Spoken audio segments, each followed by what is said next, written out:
ang pinakamagandang regalong maibibigay sa iyong anak. Profesional na photo at video coverage sa Jollibee Birthday Party. Ang Jollibee Birthday Party ay isa sa pinakamasayang karanasang maibibigay ng magulang sa kanilang anak. Puno ito ng tawa, kanta, palakpakan at masasayang alaala na hinding-hindi malilimutan. Ngunit sa gitna ng kasiyahan, isang mahalagang tanong ang dapat mong sagutin. Paano mo mapapanatili ang bawat sandali kung walang profesional na magdodokumento nito? Ang pagkuha ng professional photographer at videographer ay hindi lang luho. Ito ay isang investment sa alaala. Sa pamamagitan ng kanilang karanasan at tamang kagamitan, nagagawa nilang gawing parang pelikula ang bawat sandali ng iyong event. Ang bawat tawa, sayaw at yakap ay kinukunan ng malinaw, maayos at may emosyon.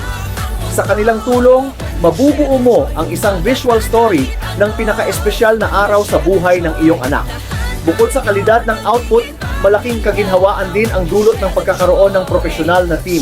Hindi mo na kailangang mag-alala kung sino ang kukuha ng litrato o video habang abala ka sa pag-aasikaso ng mga bisita.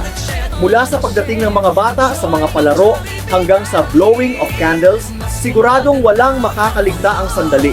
Subalit, kapag walang professional coverage, maraming oportunidad ang mawawala.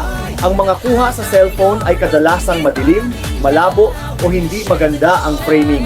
Maraming mahahalagang eksena ang hindi makukuhanan dahil abala ang mga kamag-anak sa pagdiriwang.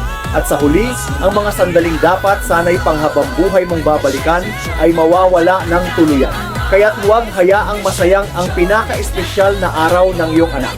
Sa tulong ng McDreamy Digital Maker, bawat Jollibee Birthday Party ay magiging isang cinematic celebration, puno ng kulay, saya at pagmamahal.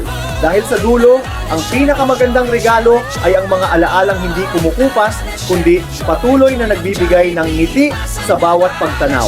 Message us if you're interested to know more about our photo and video service.